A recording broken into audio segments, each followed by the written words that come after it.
Olá, queridos, bem-vindos ao meu canal. Hoje nós vamos continuar estudando os livros da Bíblia e hoje é o dia do livro O Epístola de Tiago.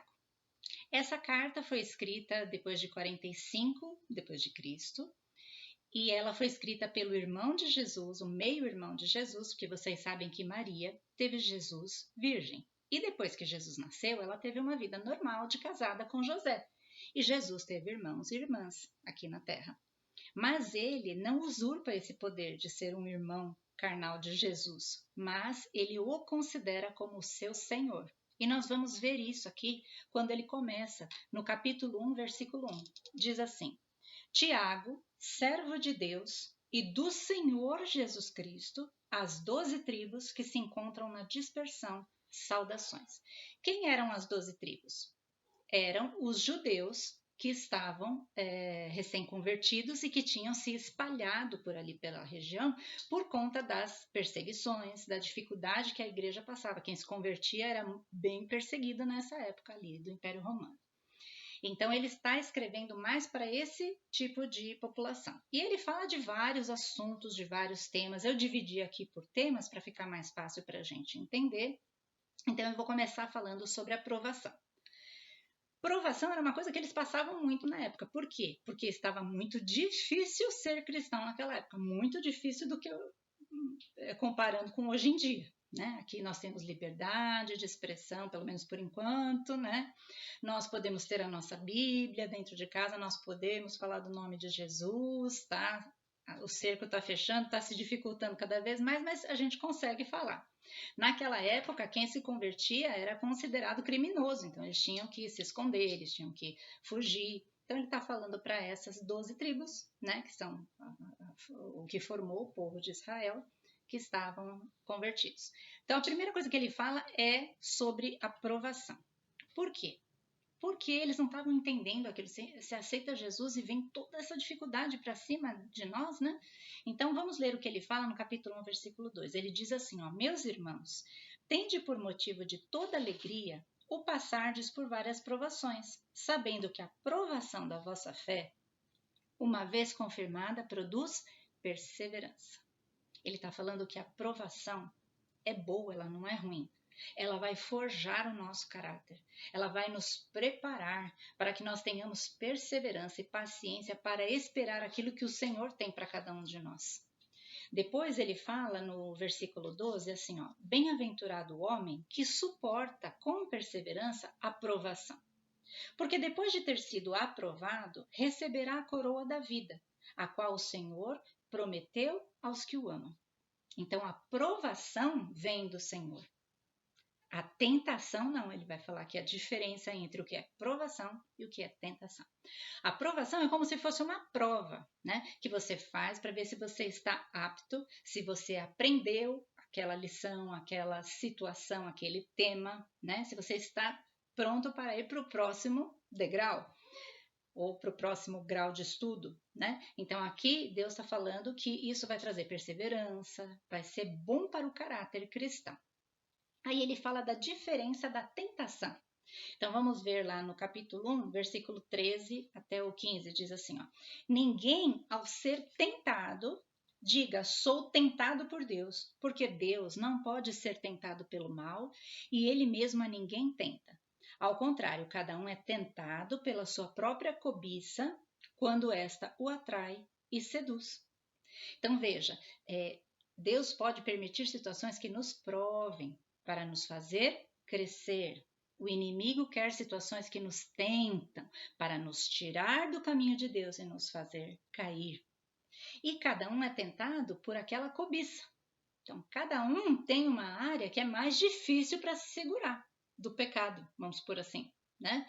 Uns é dinheiro, outros é sexo, outros é irritação, outros é isso, aquilo, bom, seja o que for. Aquilo que é a sua cobiça, aquilo vai fazer você pecar se você não estiver firme em Deus. Então o inimigo sabe, percebe qual é a sua cobiça e isso vai fazer com que ele o tente para que você caia. Então saiba diferenciar provação de tentação. E qual é a nossa postura quando nós passamos de situações difíceis na nossa vida? Porque Jesus disse que no mundo a gente teria aflições. A gente não aceita Jesus e passa desse mundo já para o outro, de uma hora para outra. Não, a gente tem uma vida aqui.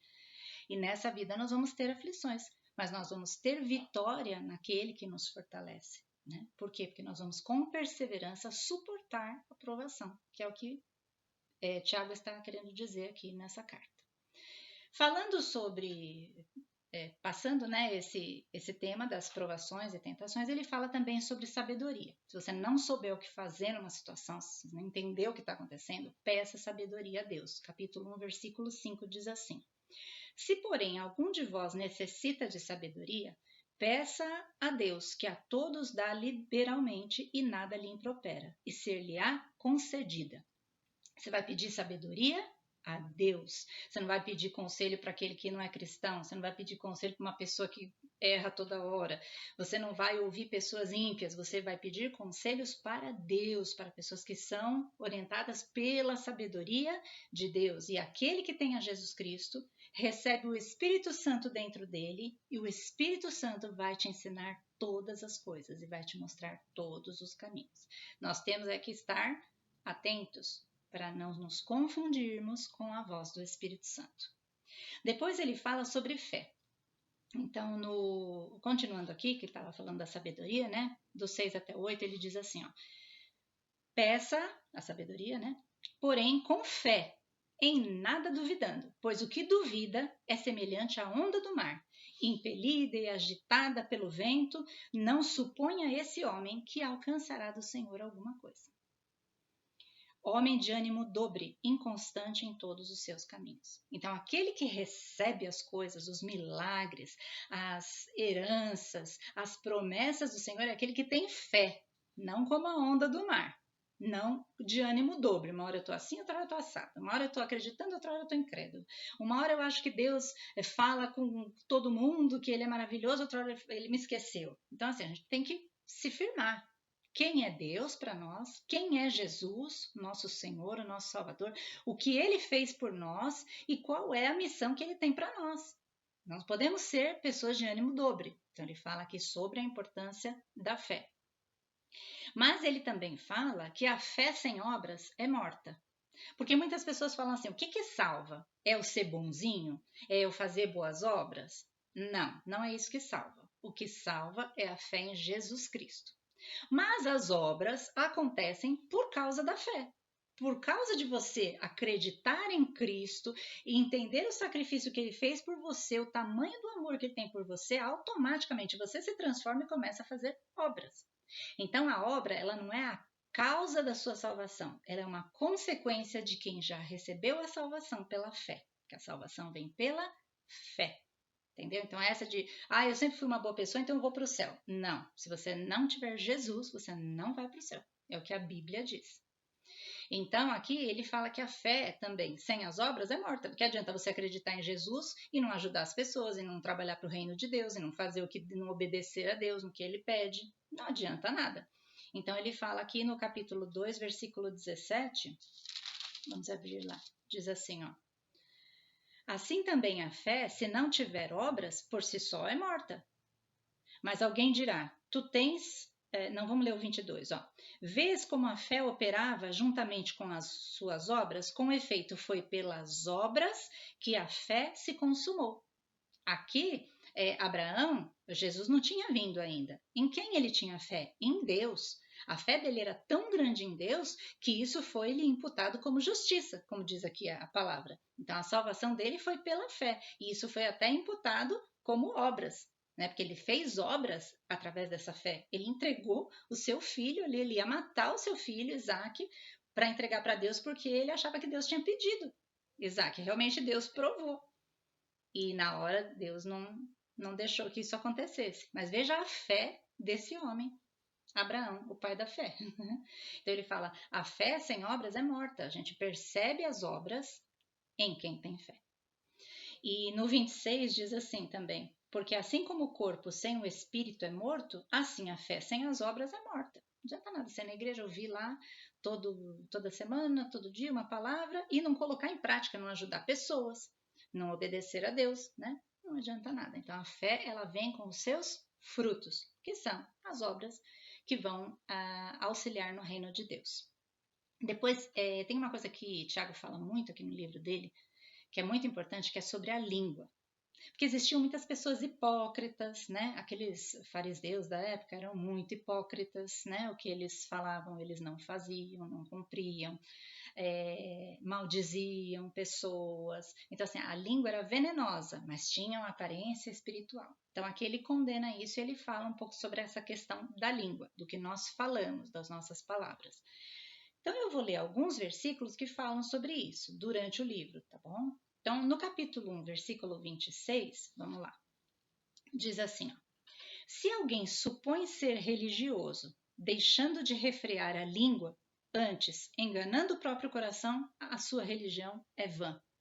Ou seja, se você não sabe refrear a sua língua, se você fala mal do seu irmão, se você promove contendas, se você fica criticando, murmurando, a sua religião é vã, porque você não está sendo um seguidor de Cristo. Isso que ele fala aqui. Depois, no capítulo 3, versículo 9, diz assim, ó. Vamos ler do 8 para você entender melhor, né? Do 8 até o 11. A língua, porém, então eu estou lendo capítulo 3, tá? Versículo 8. A língua, porém, nenhum dos homens é capaz de domar. É mal incontido, carregado de veneno mortífero. Com ela bendizemos ao Senhor e Pai. Também com ela amaldiçoamos os homens feitos à semelhança de Deus. De uma só boca procede bênção e maldição. Meus irmãos, não é conveniente que essas coisas sejam assim. Acaso pode a fonte jorrar do mesmo lugar o que é doce e o que é amargoso? Ou seja, uma mesma fonte de água não pode ser fonte de água doce e amarga ao mesmo tempo. Ou é doce ou é amarga. A mesma coisa a nossa língua. A boca fala do que o coração está cheio. Então, nós temos que mudar o nosso interior através da vida com Cristo para que as nossas palavras sejam agradáveis ao Senhor, para que as nossas palavras sejam para edificação daqueles que ouvem. Se você não tem algo bom para falar, fique quieto, porque a língua, eu costumo falar que palavras são tijolos, e dependendo do que você fala, é o que você está construindo para a tua vida e para os que estão ao seu redor. Então, vamos tomar cuidado com a nossa língua. E ele fala assim, como é que você pode bendizer a Deus com a sua língua e amaldiçoar o seu irmão, que foi Deus que fez? É o filho de Deus também ele. Imagina se alguém viesse falar para mim mal do Caleb. Eu ia ficar muito brava. Por quê? Porque está falando mal do meu filho.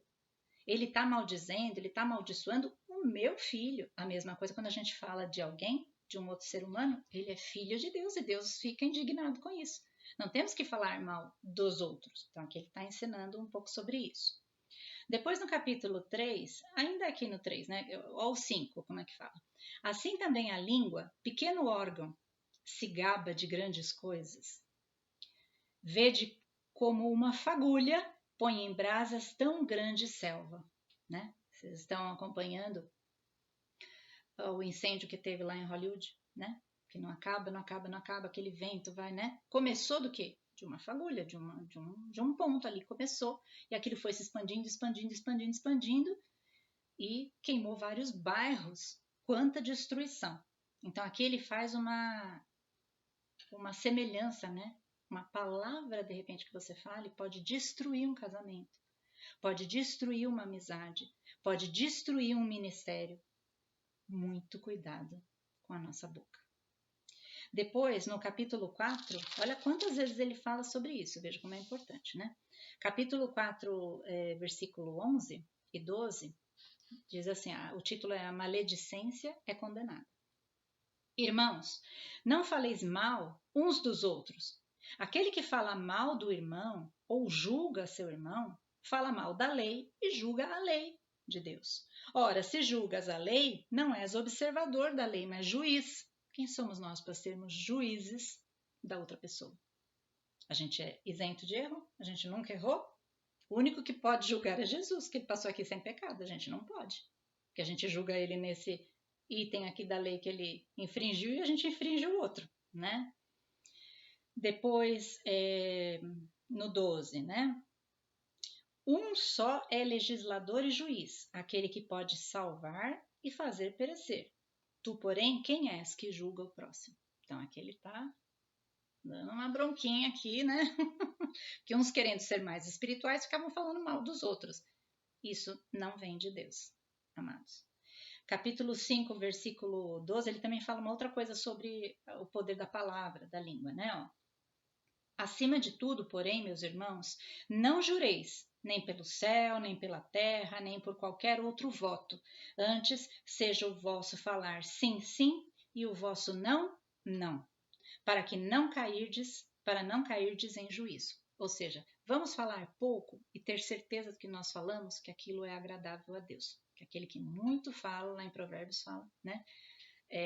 Tem maior chance de produzir iniquidade. Então, nosso falar seja sim, não, contra a mentira, contra a maledicência, contra, né? Vamos tomar cuidado com as nossas palavras. Depois ele fala sobre inveja, né? No capítulo 3, versículo 16, então estou falando de temas, tá? Perdão, que fala esse capítulo. Então, o 3,16 diz assim, ó, pois onde há inveja e sentimento faccioso, aí há confusão e toda espécie de coisas ruins. Tudo acontece por causa de inveja, de divisão, de contenda, de facção, porque você quer ter algo que o outro tem. Por que acontecem os roubos? Porque ele quer ter uma coisa que não é dele, que é do outro. Por que acontece o tráfico de drogas? Porque ele quer se aproveitar de um outro para pegar o dinheiro daquela pessoa para ele, independente se vai destruir a vida daquela pessoa, daquela família.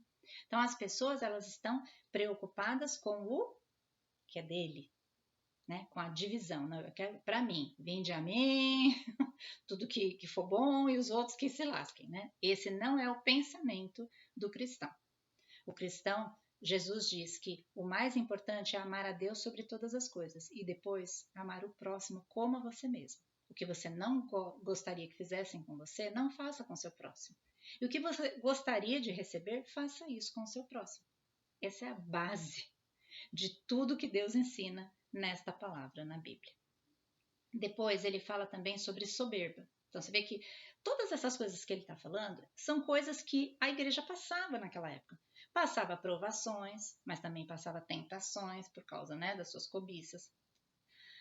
A igreja precisava de sabedoria, porque estava começando a andar com Cristo agora. A igreja tinha que se firmar na fé, não podia ser bambo ali, né, para não saber como seguir ali os princípios de Cristo.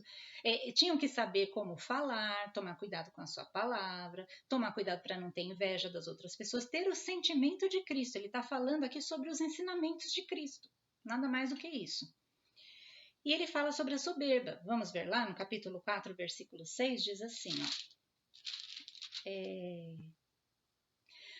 Antes ele dá maior graça, pelo que diz, Deus resiste aos soberbos, mas dá graça aos humildes. Deus resiste aos soberbos e dá graça aos humildes.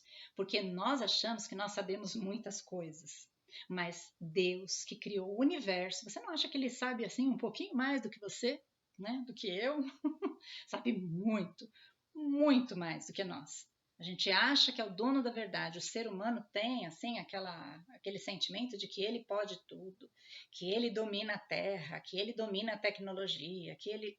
Se Deus tirar sua respiração, meu amigo, você não vai ter nem como exercer a sua inteligência, né? Então, assim, tudo vem do Senhor e nós temos que ter essa humildade de entender que nós somos falhos, que nós somos seres que morremos, que a nossa vida é passageira, que é rápida, né? Que nós temos um propósito aqui e nós temos um Senhor, aquele que sabe de todas as coisas e que sabe o que é melhor para nós. Então, enquanto nós não formos humildes o suficiente, nós vamos cair.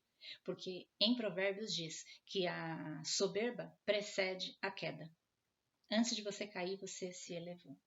Ninguém cai de um lugar baixo. Quando você se eleva, você cai. Agora, quando Deus te eleva, ninguém pode te derrubar. No 14:15 também ele fala sobre isso. Ele fala assim, ó. Vós não sabeis o que sucederá amanhã. Qual é a vossa vida? Sois apenas como uma neblina que aparece por um instante e logo se dissipa. Em vez disso, deverias dizer, se o Senhor quiser, Não só viveremos, como também faremos isto ou aquilo. Né? Então, todo dia que eu saio da minha casa, eu falo assim para meus cachorrinhos, que eles ficam desesperados que eu tô saindo, né? Eu falo assim, calma, mamãe já vai voltar, se Deus quiser. Eu falo isso porque a gente não sabe o que vai acontecer, né? Então, tudo que a gente for fazer, a gente ter em mente que é se o Senhor quiser e se Ele permitir. E depois, aqui no final do livro, né, nós já estamos terminando, está ficando grande, ele fala mais algumas características assim da vida cristã. Então ele fala sobre desonestidade, sobre paciência. Vamos ler alguns versículos assim mais importantes. Mas depois você leia o livro inteiro de Tiago para você entender o contexto disso que eu estou falando aqui. No 4,17 diz assim: portanto, aquele que sabe que deve fazer o bem e não o faz, nisso está pecando. Então, você peca só de ficar quieto. Se você souber fazer o bem numa situação e você se omitir e ficar quieto, você já está pecando, porque você sabe fazer o bem e não faz. Então, isso é importante. O bem sempre tem que prevalecer, porque o bem vem do Senhor. O 5,16 diz assim, ó, lá no finalzinho, muito pode, por sua eficácia, a súplica do justo. Ou seja, não menosprezem as orações. Orações são muito importantes. Como eu falei, palavras são tijolos. As nossas orações podem mudar o mundo espiritual. As nossas orações fortalecem a resposta de Deus para a nossa vida. A nossa oração é conversar com o Senhor, mostra que é o nosso relacionamento com o Senhor. Se você é cristão e você não ora, você não tem relacionamento com o Senhor. Como é que você quer ter um relacionamento com alguém que você não conversa? Você não fala nada, né? Então, com Deus é a mesma coisa. Quanto mais intimidade você quiser ter com Deus, mais você vai conversar com Ele, mais você vai conhecê-lo. E depois o 5,20 diz assim: sabei que aquele que converte o pecador do seu caminho errado salvará da morte a alma dele e cobrirá multidão de pecados. Como é importante nós salvarmos, através de Jesus Cristo, do Evangelho, levarmos essa palavra para uma pessoa e ela se converter. Ela vai passar da eternidade que ia passar no inferno para o céu, a eternidade daquela alma. Olha, é uma coisa muito importante uma pessoa se converter pelo que você falou de Jesus, pelo seu testemunho, por você ensinar a palavra de Deus, por você pregar. É muito importante para você falar para um amigo de Jesus, você não sabe pregar, não sabe falar nada, você fala, mas Jesus pode resolver a sua situação. Vai lá na igreja comigo que você vai ouvir a palavra. Às vezes você não sabe falar muito bem, mas você leva a pessoa para ouvir. Você vai ter o seu mérito. Você levou uma pessoa que estava indo para as garras de Satanás, para a perdição eterna. Você vai tirar ela de lá, através de Jesus, e levar para a salvação eterna. Olha que coisa importante. Ele acaba o livro falando isso. Então, que nós possamos ser usados para que nós sejamos instrumentos do Senhor, de levar muitas almas, o máximo que nós pudermos, para o céu, para estar para sempre com o nosso Senhor e Salvador Jesus Cristo. Que Deus abençoe a sua vida, a sua casa, a sua família. Medite nesse livro de Tiago, para que Deus possa fortalecer cada dia mais a sua fé e o seu entendimento de Cristo. Fiquem com Deus e até o nosso próximo programa. Até mais, pessoal. Tchau, tchau.